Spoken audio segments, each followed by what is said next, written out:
오늘은 사무엘상 12장부터 17장까지 살펴보겠습니다.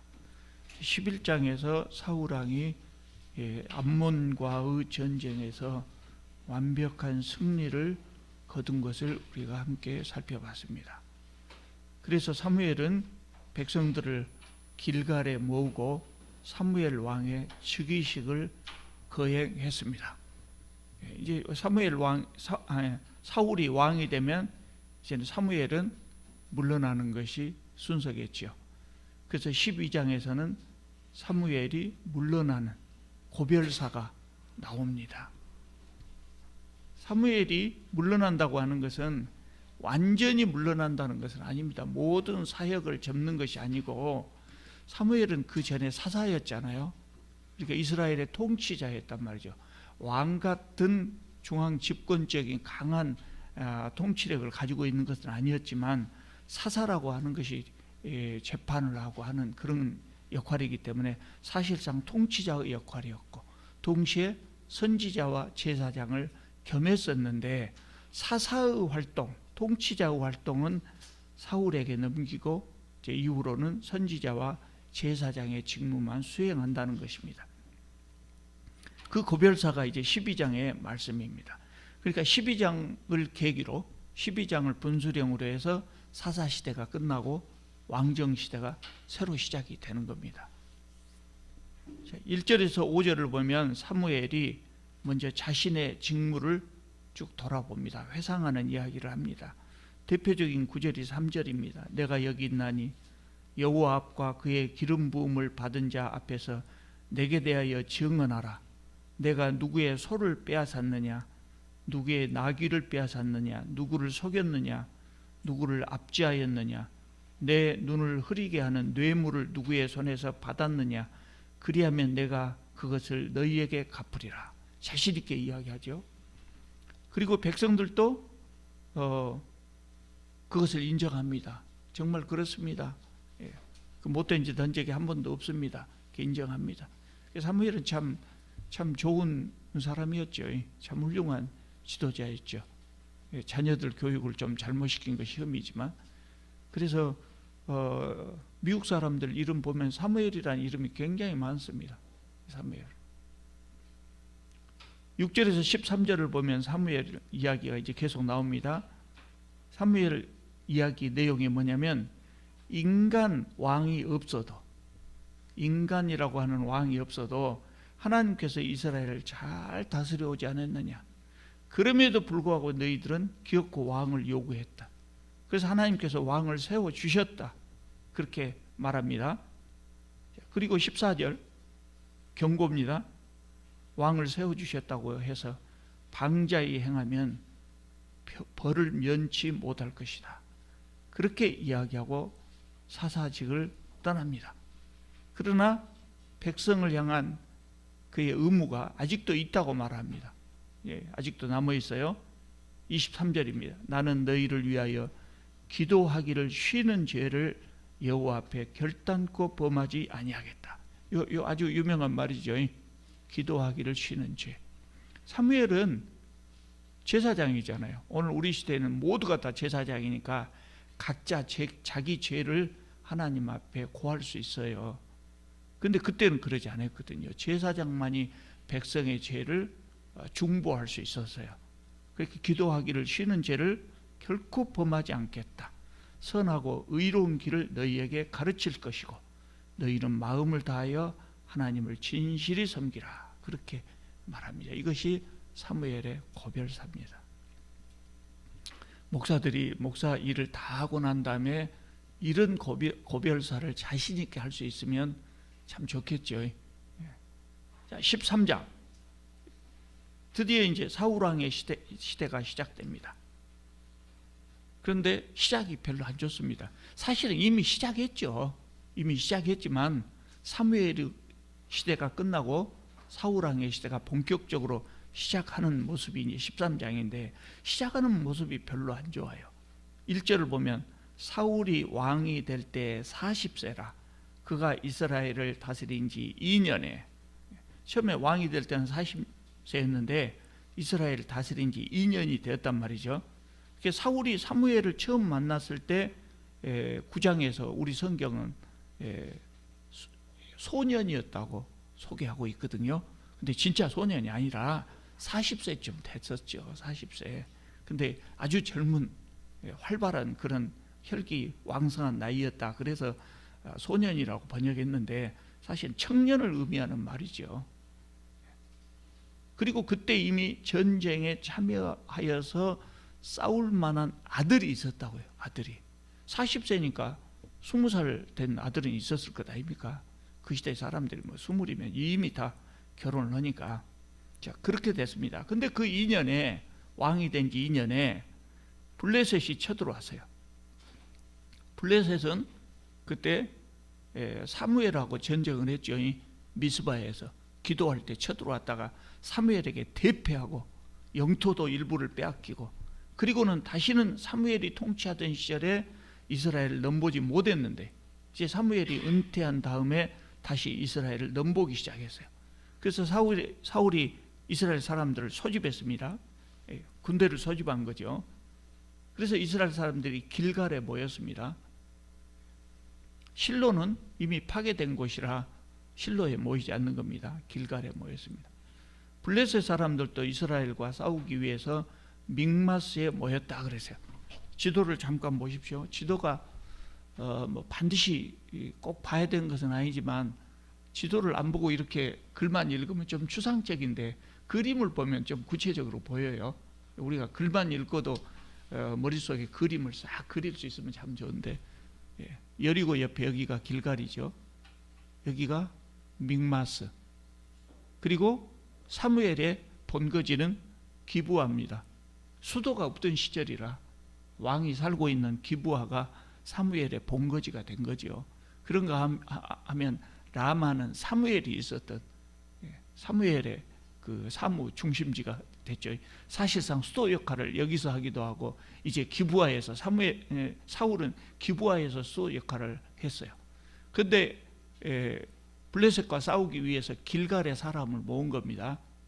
길갈에 사람을 모으고, 그러다가 이제 믹마스로 블레셋이 쳐들어오니까 대항하기 위해서 군대를 개발하고 하는 것으로 이동을 시킵니다. 그런데 지금 믹마스에 모인 블레셋 군대가 문제거든요. 병거가 3만이다 그랬어요. 마병이 6천이다. 굉장한 거거든요. 그 당시에 마병, 기병이 6천이라고 하면 엄청난 거죠. 그 밖에 군사들은 해변에 모래같이 많았다 그랬어요. 그러니까 이스라엘 사람들이, 군대들이죠, 성경을 보면 굴에 숨고 수풀에 숨고 바위 틈에 숨고, 어떤 사람들은 아예 요단강을 건너서 길앗 지역으로 도망갔더라 그랬어요. 여기 길갈에 모였는데 길갈이 그 요단강 바로 옆에거든요. 그러니까 건너서 저 위로 길앗 지역으로 도망가 버렸다. 도망가지 않고 남은 사람들도 벌벌 떨었더라, 그렇게 전합니다. 그래서 이제 사울이 전쟁을 하기 전에 하나님께 제사를 드리기 위해서 사무엘을 초청했어요. 그런데 사무엘이 7일 기다려라, 7일 후에 가겠다 했는데 7일을 기다려도 안 온단 말이죠. 안 와요. 이것이 언제 있었다고요? 제위 2년째 되는 해. 2년째 되는 해. 그러는 동안에 사울의 군대가 계속해서 이탈을 해가고 있었어요. 그러니까 사울이 조급해가지고 자기가 그 사무엘이 드려야 할 그 제사를 자기가 드려버렸어요. 번제와 화목 제물을 가져다가 자기가 제사를 집전했다고요. 그때 사무엘이 나타났어요. 꼭 기다렸던 것처럼, 너 잘못하기만 해봐라 하고 기다린 것처럼 사무엘이 딱 나타났어요. 그래서 사무엘이 사울을 나무랍니다. 11절입니다. 왕이 지금 무슨 일을 했습니까? 사울이 대답합니다. 당신이 정한 날에 오지 않고 그런 과정에 백성들은 자꾸 이탈하고 블레셋은 금방이라도 쳐들어올 것 같고, 그래서 부득이하여 번제를 드렸습니다. 그런데요, 이 사울의 변명 일리가 있어요. 얼른 읽어보면 일리가 있죠. 사울의 상황도 이해가 가죠. 그리고 사울의 말투를 보면 조금 더 잘못했다고 하는 그런 표현이 전혀 없어요. 전혀 뉘우치는 같은 표현이 없어요. 사울의 행동이 왜 죄가 됩니까? 사울의 행동이 왜 죄가 됩니까? 요새 우리는 이거를 심각하게 못 느낄 수가 있어요. 왜냐하면 우리는 우리 시대에는 모두가 다 제사장이라고. 그러니까 목사가 없으면 장로님이 예배를 인도할 수가 있고, 장로님도 없으면 집사님도 인도할 수가 있고, 실제로 가정 예배는 각 가정에서 신앙의 인도자가 드리죠. 그렇게 할 수 있단 말이죠. 우리 시대에는 그래요. 근데 그 시대에는 그렇지 않았어요. 제사장만이 제사를 집전할 수 있었어요. 제사장만이 백성의 중보자 역할을 할 수가 있었어요. 그것은 하나님이 정한 법이에요. 그런데 사울이 제사를 집전했다는 거예요. 제사는 하나님이 정한 법 중에 가장 거룩해야 될 절차예요. 그런데 사울은 그것을 무시해버린 겁니다. 물론 사울의 상황이 이해가 가긴 합니다. 근데 그걸 인정하지 않고 무시해버린 겁니다. 그것이 죄라는 거죠. 그러니까 그렇게 겸손했던 사울이 왕이 되고 난 다음에, 왕이 되자마자 암몬하고 전쟁에서 대승을 해버리고, 또 백성들의 존경을 받고, 그렇게 되니까 자기도 모르게 목에 힘이 들어간 거죠. 그래서 우리가 잘 나갈 때 역시 조심해야 돼요. 잘 나갈 때, 승승장구하고 그럴 때 사람은 항상 조심해야 돼요. 그러니까 법을 무시하는 마음까지 생겨난 겁니다. 자기도 모르게 그냥 해버린 겁니다. 크게 문제가 된다고 생각하지도 않고 그냥 해버린 겁니다. 어쩌면요, 이거는 제 추측입니다만은 어쩌면 사무엘이 일부러 늦게 나타나는가도 몰라요. 일부러. 왜냐하면 사무엘이 사울의 행동을 읽었을 것 아니에요. 사울이 초심을 잃고 자꾸 변해가니까 사무엘이 사울을 함정에 빠뜨리기 위해서가 아니라 자꾸 초심을 잃어가니까 시험해 보기 위해서 7일 후에 가겠다 기다리라고 해놓고 7일이 지난 다음에 갔는지도 모르죠. 그러니까 사울이 그새를 못 참았단 말이죠. 사울은 아주 급한 마음에 그 제사를 드렸지만, 빨리 전쟁하려고 제사를 드렸지만, 사울이 제사를 드리지 않고 하나님을 절대적으로 신뢰하고 기다렸다면 이제 성경이 어떻게 쓰여졌겠습니까? 그렇게 기다렸더니 하나님께서 함께 하셔서 전쟁에 승리하게 하셨다, 이렇게 기록이 되었을 것 아닙니까? 그런데 불행하게도 사울은 기다리지 못하고, 그래서 하나님으로부터 버림을 받아요. 재위 2년째 오래 가지도 않고 2년 만에 그랬다는 것이죠. 그래서 13절 14절을 보면 사무엘은 사울이 하나님으로부터 버림받았다고 말을 전합니다. 2년 만에. 사울의 재임 기간은 정확하지 않습니다. 몇 년 동안이나 왕으로 있었는지 정확하지 않지만 사도행전 13장에 보면 40년 동안 왕위에 있었다 그럽니다. 그런데 재위 2년 만에 하나님의 버림을 받았으니 나머지 38년의 재위 기간 동안 얼마나 우여곡절이 많았겠습니까? 자, 13장 15절부터 보면은요, 13장 15절부터 보면 이제 요나단 이야기가 나옵니다.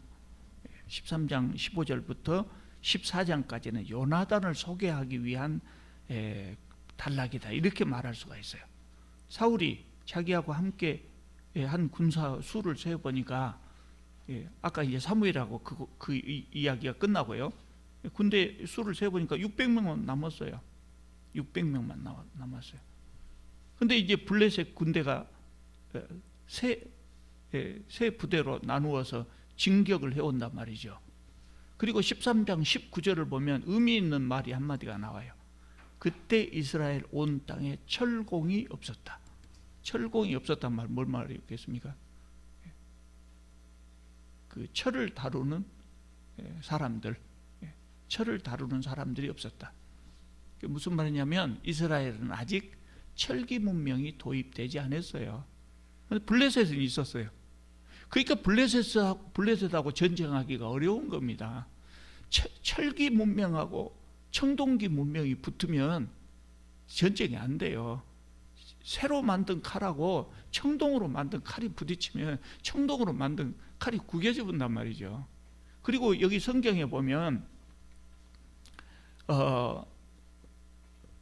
칼과 창과 같은 전쟁 무기를 이스라엘 사람들이 갖지 못했다 그랬어요. 그리고 사울과 요나단만 가지고 있었다 그랬어요. 그렇게 나머지 사람들은 농기구 중에 날카로운 것 갖고 들고 나왔죠. 그런 상황에서 600명의 군대로 전차 부대가 있는 블레셋을 이겨낼 수가 없지요. 대단히 어렵지요. 근데 이제 그래서 이제 요나단이 생각하다가 자기 나름대로 용기를 내서 14장 1절을 보면 기습을 합니다. 자기 부관하고 함께 블레셋을 기습합니다. 아버지한테 말도 안 하고 기습해 봅니다. 말하면 당연히 못 가게 하겠죠. 아버지가 아들을 생각해서. 그렇게 두 사람이 가면은 보나마나 죽을 것인데 가라 가겠습니까? 요나단이 부관에게 하는 말이 인상적입니다. 6절입니다. 요나단이 자기 무기를 든 소년에게 이르되, 여기도 소년이라고 표시되어 있잖아요. 근데 진짜 어린 소년이 아니다. 군인이니까 젊은 사람이죠. 무기를 든 소년은 부관을 의미한단 말이죠. 부관. 우리가 이 할례 받지 않은 자들에게로 건너가자. 여호와께서 우리를 위하여 일하실까 하노라. 여호와의 구원은 사람의 많고 적음에 달리지 아니하였느니라. 아버지하고 다르잖아요. 여호와의 구원은 사람이 많고 적음에 달려있지 아니하였느니라. 요나단은 이 전쟁에서 하나님께서 함께 하실 것을 확신하고 있단 말이죠. 하나님께서 나하고 함께 하신다고 하는 것을 확신하고 있는데 사람의 숫자가 거의 문제가 될 것이 없다는 거죠. 요나단은 정말 믿음이 좋은 사람이었던 것 같아요. 그래서 일을 저질러 버려요. 그래서 부관하고 같이 블레셋을 기습을 해가지고 두 사람이 가서 반나절 동안 쳐 죽인 병사가 20명이었다 그래서요. 15절을 보면 들에 있는 진영과 모든 백성들이 공포에 떨었고, 블레셋 군대들이요, 부대와 노략군들도 떨었으며 땅도 진동하였으니 이는 큰 떨림이었더라. 땅이 진동하였다고 하는 것이 성경에서는 여호와의 임재의 상징으로 많이 등장해요. 지진 같은 것이 있었을 수도 있었겠죠. 땅이 진동했단 말 그대로 보자면 블레셋 군대를 그 요나단이 기습했을 때 지진으로 하나님께서 도우셨던 것 같아요. 요나단이 하나님만 신뢰하고 나가서 싸웠고, 하나님께서는 요나단의 믿음을 귀하게 보셔서 하나님께서 함께 싸워주신 것입니다. 요나단이 잘했어요? 잘못했어요? 잘했습니까? 잘못했습니까? 저 같으면 절대 그런 일 안 합니다. 왜냐하면 저는 그렇게 큰 인물이 못 되거든요. 큰 인물이 못 돼서 절대로 그런 일 아닙니다. 여기는 지금 군인 출신 없죠. 의무병은 했지만 직업군인 출신 없단 말이죠. 아마 직업군인 출신이 있어도 이렇게는 안 한다 그럴 거예요. 무모한 일이거든요. 사실 우리가 하나님을 믿는다 해도 함부로 무모한 일을 하면 안 돼요. 요나단이 그랬으니까 우리도 하자, 그러면 안 된다고요. 성경에 있는 내용을 그대로 우리가 적용한다고 하는 것이 다 옳은 일은 아니에요. 요나단처럼 함부로 하면 안 된단 말이에요. 요나단은 하나님을 믿고 이 일을 했어요. 그래서 무모하게, 하나님의 사람들이 무모하게 일을 저질렀을 때 간혹 하나님께서 뒤처리를 해 주시기도 해요. 이 경우처럼. 근데 그렇지 않은 경우도 있어요. 무모하게 해서 실패한 경우도 있어요. 함부로 하면 안 돼요. 이 경우는 하나님께서 요나단을 보고 또 이스라엘 백성들이 떨고 있는 이 상황을 보고 이스라엘을 구원해야 되기 때문에 요나단을 보고 하나님께서 뒷수습을 하신 거예요. 화랑관창과 같은 역할을 한 거예요. 자, 16절을 보면은요, 이제 사울의 진영은 이 요나단이 들어간 줄 모른단 말이죠. 그러니까 사울 진영의 파수꾼이 보니까 블레셋 진영에 난리가 난 것 같아요. 사람들이 이리저리 휩쓸리고 분명히 전투가 벌어진 것 같아요. 분명히 전투가 벌어진 것 같아요. 아마 요나단이 막 동해 번쩍 서해 번쩍 이렇게 하고 다녔던 모양이에요. 그래서 분명히 사울의 군사 중에 누군가가 기습을 했을 것이다 생각하고 누가 갔는가 점호를 해보니까 요나단과 부관이 없어졌거든요. 그래서 사울이 어쩌겠습니까? 아들이 갔는데. 그래서 부랴부랴 사울도 군사를 이끌고 적진으로 달려갔어요. 이제 공격이 시작됐습니다. 수는 별로 안 되지만 21절을 보겠습니다. 전에 블레셋 사람들과 함께하던 히브리 사람이 사방에서 블레셋 사람들과 함께 진영에 들어왔더니 그들이 돌이켜 사울과 요나단과 함께 한 이스라엘 사람들과 합하였고 그랬어요. 이거 무슨 말이냐면요. 삼손 이야기 때 그 이야기를 했는데 그때 블레셋과 이스라엘이 확실한 국경이 없이 사람들이 섞여 살았거든요. 섞여 살았단 말이죠. 그러니까 블레셋 사람들이 군인을 징발을 하면서 자기들 옆에 있었던 히브리 사람들을 전부 소집해 갖고 함께 군인으로 데리고 갔었다고요. 그래서 블레셋 군대 속에 히브리 사람들이 섞여져 있었단 말이에요. 그런데 이 사람들이 그 섞여져 있다가 사울과 요나단의 군대가 온다 그러니까 거기에 동조를 해버렸다 그 말이에요. 저기 동조를 해버렸어요. 그렇게 하니까 이제 이전에 도망가서 숨어있던 사람들까지 다 나와가지고 블레셋 사람들을 추격을 해서 대승을 했다. 대승을 했다. 그러니까 사울 이야기가 쭉 나오다가 갑자기 13장 후반부부터 14장까지 이렇게 사울에게는 이렇게 훌륭한 요나단이 있었다고 하는 것을 살짝 이제 끼워서 보여주는 겁니다. 다시 이제 사울 이야기로 넘어갑니다. 15장입니다. 1절을 보면 사울이 왕이 된 지 한 10년쯤 지났을 때, 그러니까 다윗이 왕이 되기 한 30년 전입니다. 30년쯤 전입니다. 사무엘이 어느 날 사울에게 와서 하나님께서 주시는 사명을 전달합니다. 13장에서 하나님께서 이미 사무엘을 통해서 다른 사람을 이스라엘 백성의 지도자로 삼겠다고 말씀하셨거든요. 이미 사울을 버렸다고 말씀했거든요. 그럼에도 불구하고 여기에서 사울에게 다시 사명을 줍니다. 다시 한번 기회를 주시는 겁니다. 다시 한번 기회를 주셔요. 그 사명이 뭐냐면 아말렉을 진멸하라는 것이에요. 아말렉 사람들을 진멸하라. 아말렉 사람들을 왜 진멸하라 하냐면 아말렉 사람들은 이스라엘이 애굽에서 나올 때요. 애굽에서 나올 때 아직 전열을 정비하기도 전에 그 이스라엘 사람들을 괴롭혔던 족속입니다. 그러니까 이스라엘 사람들이 아주 철천지 원수로 생각하고 있던 그런 사람들입니다. 그런데 사무엘이 사울에게 그 사명을 줍니다. 진멸하라. 진멸하라. 이것이 뭐라고요? 헤렘이라 그랬잖아요. 헤렘. 싹 없애버리라는, 싹 썰어버리라는 거예요. 그래서 사울이 백성들에게 소집령을 내려가지고 군대를 동원해서 아말렉을 공격했습니다. 대승입니다. 여기도 사울은 전쟁을 잘했던 것 어쨌든가 싸우는 전쟁마다 이기죠. 대승을 했습니다. 그런데 문제는 사울이 헤렘을 수행하지 않았다. 이게 크게 범죄한 것이요. 두 번째죠. 저번에는 제사를 자기 마음대로 드려버렸고, 두 번째는 하나님의 명령을 제대로 수행하지 않았다.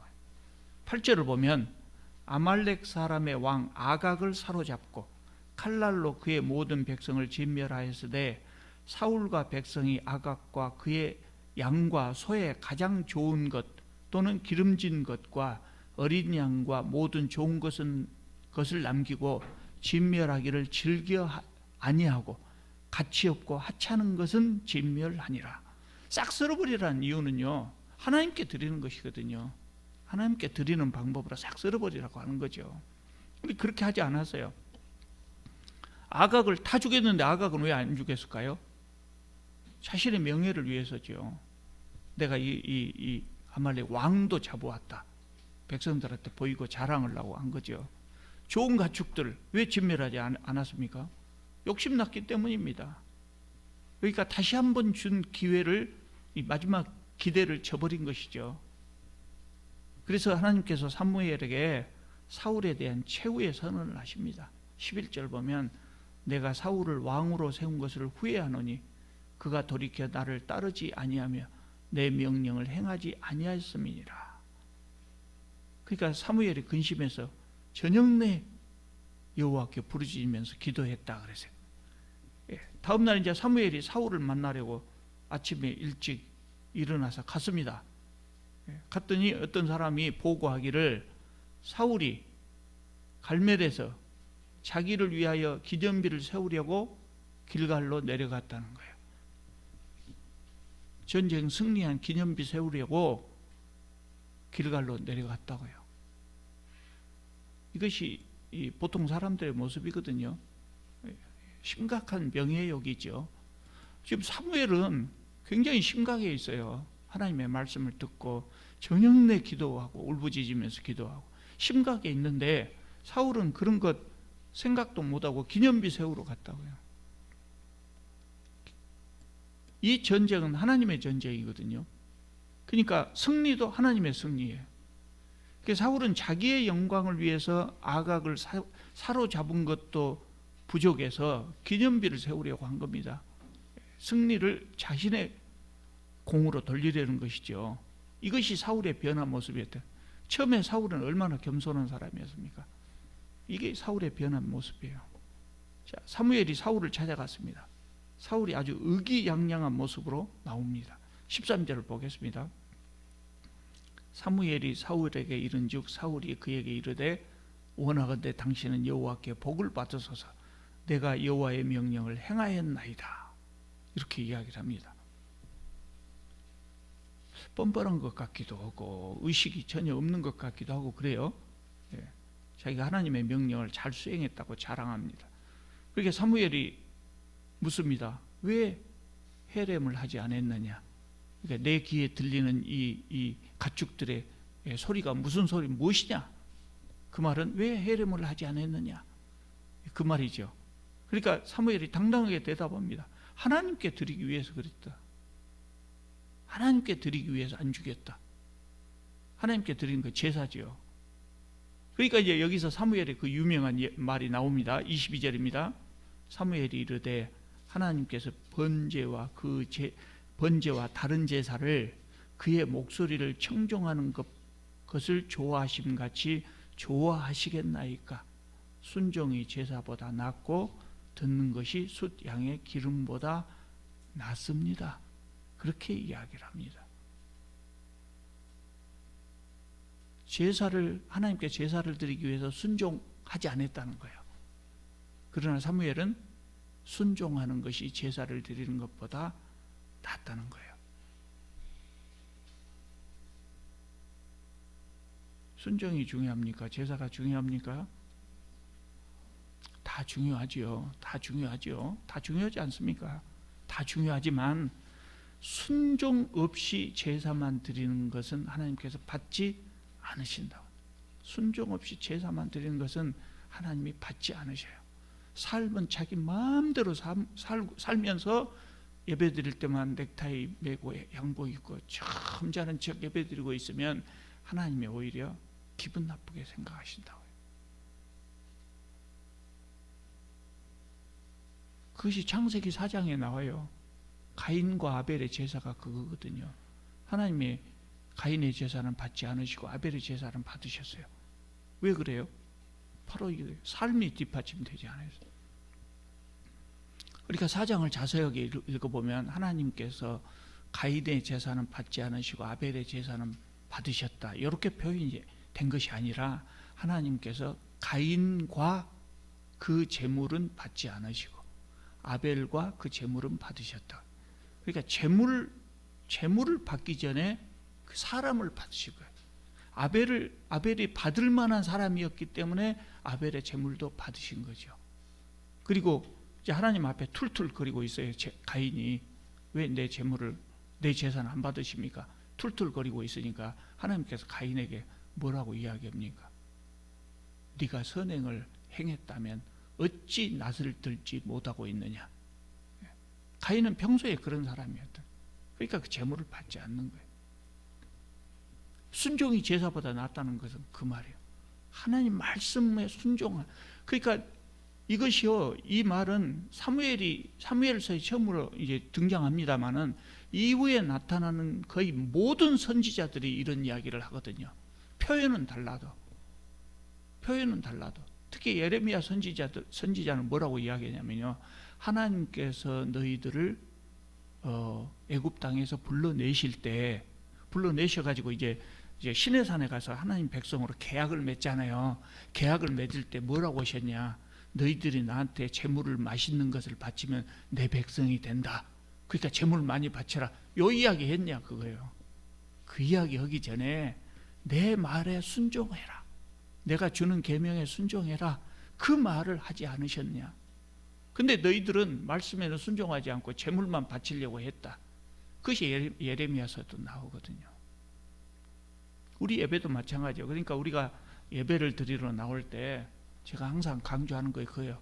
성경 찬송 들고, 그리고 이제 헌금을 사이에 딱 끼워갖고 이렇게 오기도 하고 오는데, 물론 이것도 들고 와야죠. 찬송가도 들고 와야죠. 근데 우리 하나님 앞에 나올 때는 이것만 들고 온 것이 아니라 지난 한 주간의 삶을 이렇게 들고 나오는 거거든요. 한 주간의 삶을 들고 나오는 거예요. 이 한 주간의 삶이 하나님께서 받으실 만한 삶이 아니면 예배가 의미가 없다 이 말이에요. 물론 우리가 그 연약한 인간이고 그 육신을 입고 있는 사람들이고 육신의 필요도 있고, 더군다나 우리가 살고 있는 세상이 구조적으로 타락한 세상이고, 그러다 보니까 100% 순종하지 못할 수도 있어요. 그리고 어떨 때는 일주일 내내 부끄러운 행동만 하고 살 수도 있어요. 그럴 때 부끄러운 마음이라도 가지고 나오는 거죠. 그것도 하나님은 이제 보시는 거예요. 근데 지 마음대로 살고 순종하려고 하는 의지도 없고, 그러면서도 주님 돈 가지고 나왔습니다. 주님 이거 좋아하시죠? 하나님은 돈 좋아하시는 하나님 아니거든요. 도둑질 해놓고 하나님 나눠 먹읍시다? 그거다 똑같아요. 하나님하고 나눠 먹었으니까 이제 하나님 나한테 말 못 할 것이다. 하나님도 먹었다. 이런 식으로 헌금을 한다면 하나님은 정말 벌 받을 짓이라는 거예요. 그러니까 순종 없이 드리는 예배도 아니고, 순종 없는 헌금 의미도 없고요. 삶은 자기 마음대로 드리면서 하나님 말씀에 기도만 듣지 않고 자기 마음대로 드리면서 기도는 열심히 한다면 100일 기도를 해도 그건 의미가 없다. 이게 순종이 제사보다 낫다, 그 의미입니다. 그래서 사울은 하나님께서 주신 마지막 기회를 놓친 거예요. 그래서 35절을 보면 사무엘이 죽는 날까지 다시는 사울을 보지 않았다. 보지 않았다. 민망해서도 그렇고 볼 필요도 없었고 그랬겠죠. 자, 그러고 있는데 이제 16장으로 넘어가면요, 어느 날 하나님께서 사울에게 말씀하십니다. 1절입니다. 여호와께서 사무엘에게 이르시되 내가 이미 사울을 버려 이스라엘의 왕이 되지 못하게 하였거늘 내가 그를 위하여 언제까지 슬퍼하겠느냐. 사무엘이 사울을 생각하고 몹시 이 안타까운 마음을 가지고 있었던 것 같아요. 너는 뿔에 기름을 채워 가지고 가라. 내가 너를 베들레헴 사람 이새에게로 보내리니 이는 내가 그의 아들 중에서 한 왕을 보았느니라. 이렇게 말씀을 하셔요. 쉬운 일 아니죠. 아무리 사무엘이 권위가 있는 사람이 백성들에게 존경을 받고 본다고 하더라도 현존하는 왕이 있는데 다른 사람을 왕으로 세우러 간다는 것이 쉬운 일이겠어요? 더군다나 사울이 사무엘을 감시했을 거 아니에요. 당연히 감시하죠. 이제 감시했단 말은 성경에 안 나오지만 당연히 감시할 거 아니에요. 이제 너 끝났어. 하나님이 딴 사람 세울 거예요. 그러면 계속해서 감시할 거다. 누구 세우냐 보자. 그럼 가만 안 둔다. 그랬을 거 아니에요. 그런 상황이라 2절을 보면 사무엘이 내가 어찌 갈 수 있으리까? 사울이 들으면 나를 죽일 것입니다. 이렇게 말해요. 그러니까 하나님 코치를 하셔요. 암송아지를 끌고 가서 사람들이 보면 제사 드리러 왔다고 해라. 실제로 제사 드리는 거니까 때로는 이렇게 지혜가 필요하다는 거예요. 그리고 제사 드리러 가서 베들레헴에 가서 제사를 드리면서 이새를 제사에 초청하라 그랬어요. 그래서 사무엘이 베들레헴으로 갔습니다. 이 베들레헴이 어떤 곳이에요? 우리가 바로 앞에서 룻기에서 보았듯이 보아스의 고향이다고요. 그리고 요 이새는 보아스의 손자예요. 보아스와 룻 사이에서 태어난 아들의 아들, 손자예요. 사무엘이 베들레헴에 도착했을 때 베들레헴이 발칵 뒤집혔겠죠. 사무엘입니다. 왕 같은 선지자 제사장 사무엘입니다. 베들레헴은 조그마한 시골이거든요. 예수님 시대에도 고작 2,000명 정도가 살았다 그래요. 그러니까 그때부터 1000년 전인데 아마 더 작은 아마 총구석이었겠죠. 그러니까 장로들이 놀랄 수밖에 없죠. 사무엘이 이새를 제사에 초대합니다. 깨끗이 씻고 제사에 참석해라. 그리고 이새와 그 아들들을 초청합니다. 그리고 제사 드리는 자리에서 이새의 아들들 선을 본다고 해요. 한 사람, 두 사람. 이새라는 이름도요, 상당히 서양 사람들한테 인기 있습니다. 영어식 발음으로는 제시, 그럽니다. 제시. 남자 이름에 제시라는 이름이 꽤 있어요. 한 사람 한 사람씩 이렇게 선을 보는데 첫째 아들 딱 보는 순간 마음에 딱 들어버렸어요. 엘디압이 들어오는데 딱 보는 순간 이 사람이구나. 왜 그랬다 그래요? 키와 용모가 보기에 좋았다. 장군감이었다. 그런데 하나님이 아니라고 하십니다. 7절입니다. 여호와께서 사무엘에게 이르시되 그의 용모와 키를 보지 말라. 내가 이미 그를 버렸노라. 내가 보는 것은 사람과 같이 아니하니 사람은 외모를 보거니와 나 여호와는 중심을 보느니라. 이 구절 신약에도 자주 나오죠. 구약에도 자주 나오고. 하나님은, 사람들은 외모를 보지만 하나님은 중심을 보신다. 그래서 이제 8번째 아들 다윗을 하나님께서 지적하셨어요.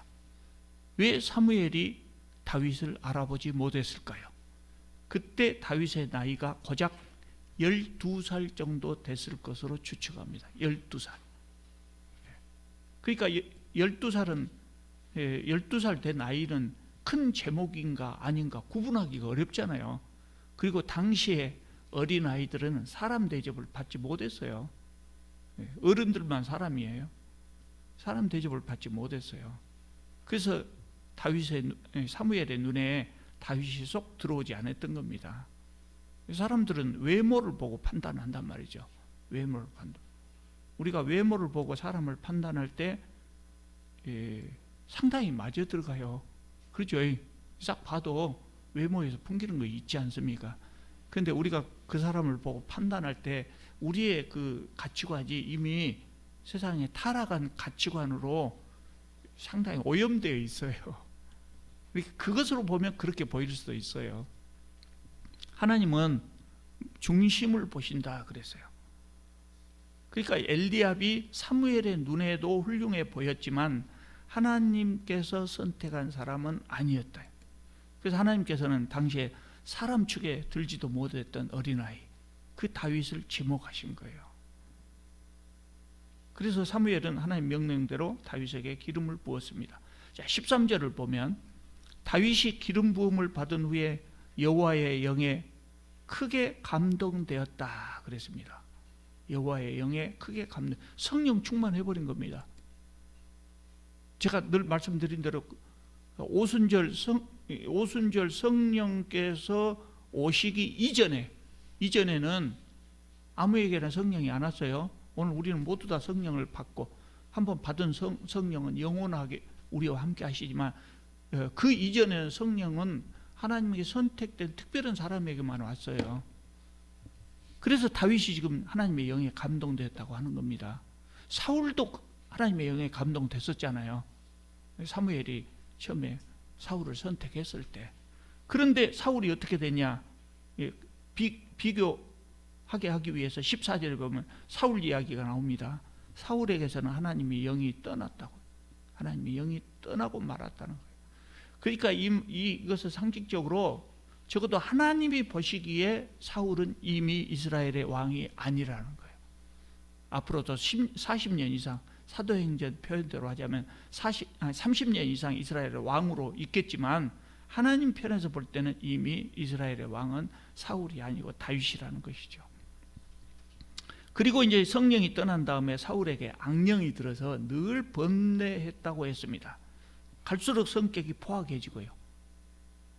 이 성경 구절을 읽은 그 심리학자들은 사울에게 조울증이 있었던 것으로 분석하거든요. 사울은 조울증 환자가 되어버린 거예요.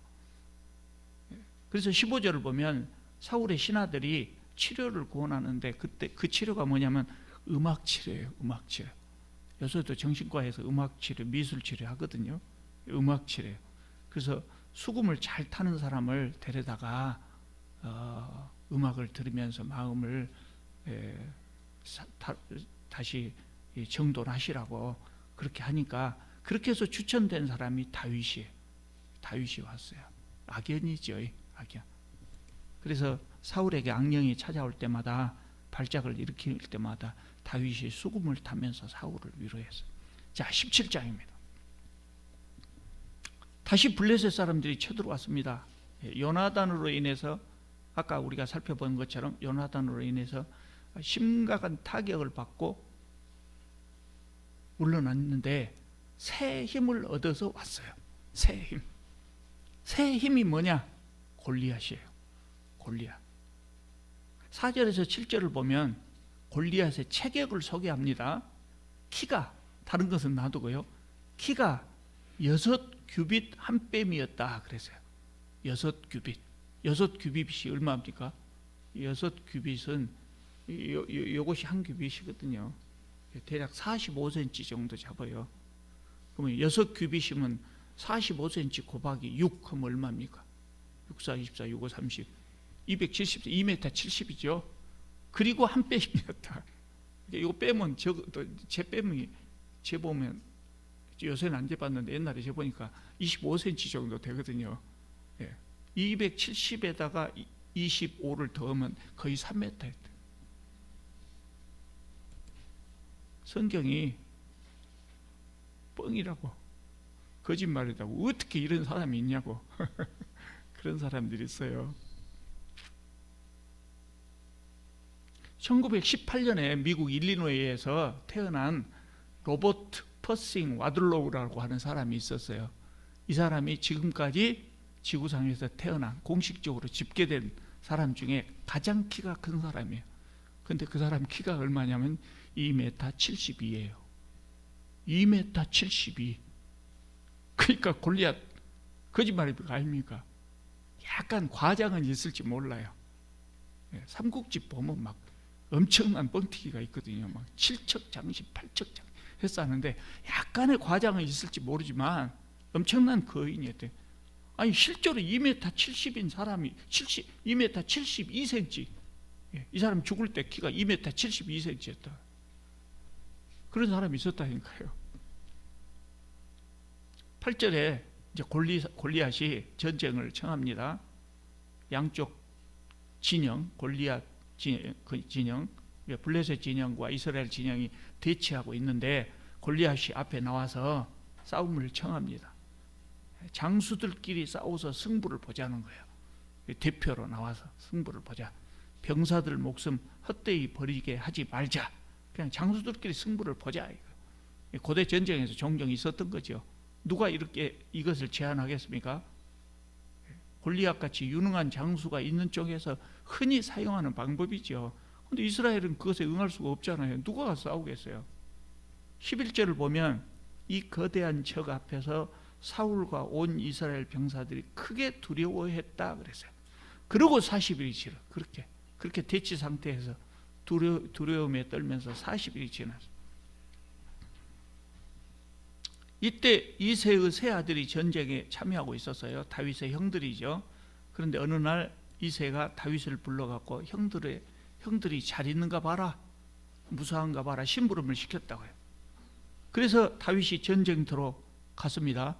그날도 역시 이스라엘 군과 블레셋 군이 대치해 있고, 또 다윗이 형들과 만나는 그 순간에 골리앗이 나와서 전에처럼 싸움을 돋았단 말이죠. 뭐 황산벌인가 그 영화 있죠.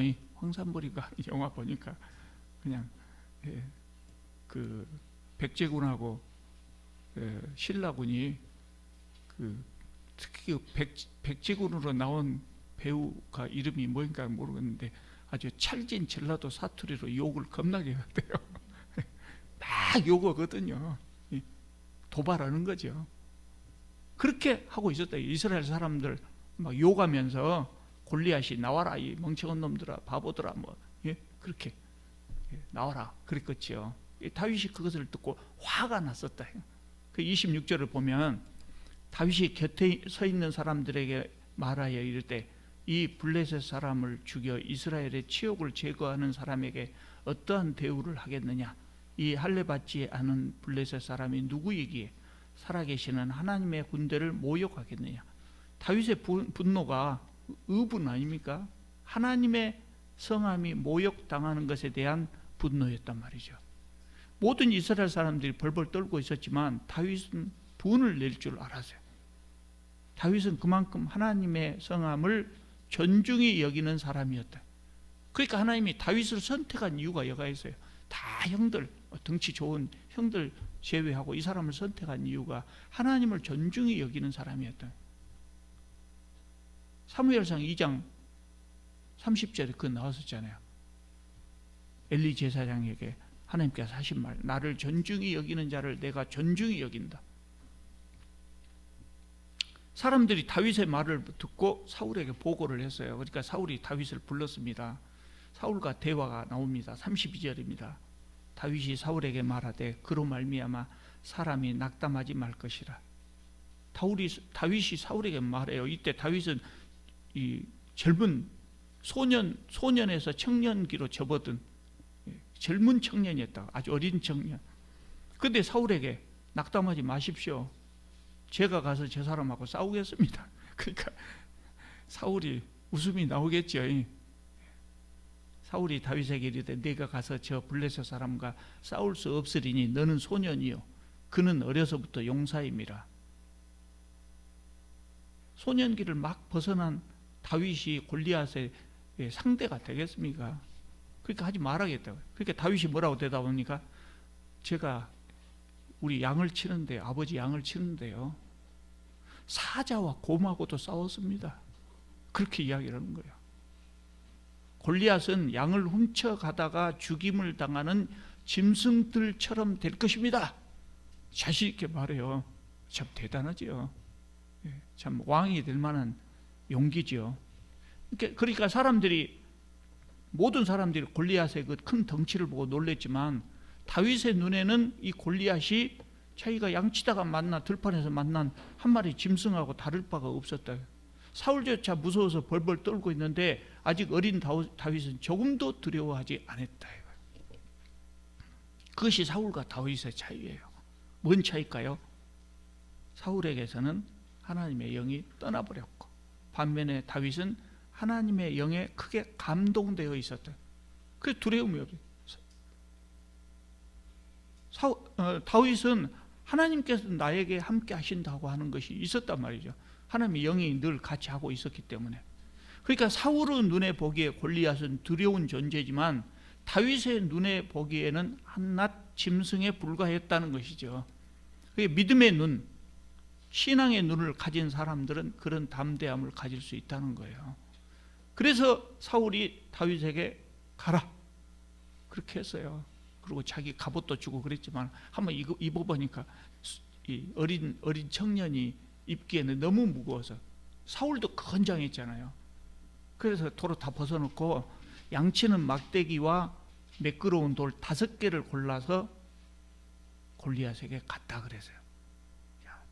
자, 다윗이 골리앗과 대치해서 대화를 합니다. 그 참 인상적입니다. 45절입니다. 다윗의 그 신앙이 그대로 표현돼요.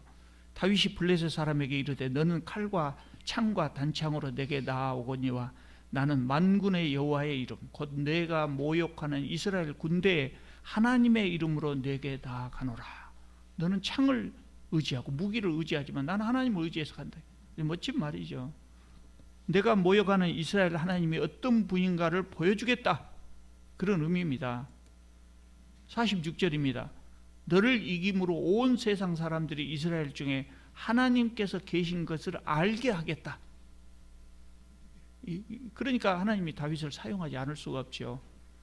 47절 하반절입니다.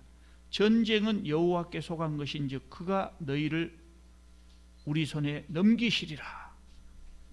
그렇게 말씀하십니다. 말을 합니다. 다윗은 일찍이 이것을 깨닫고 있었던 것이죠.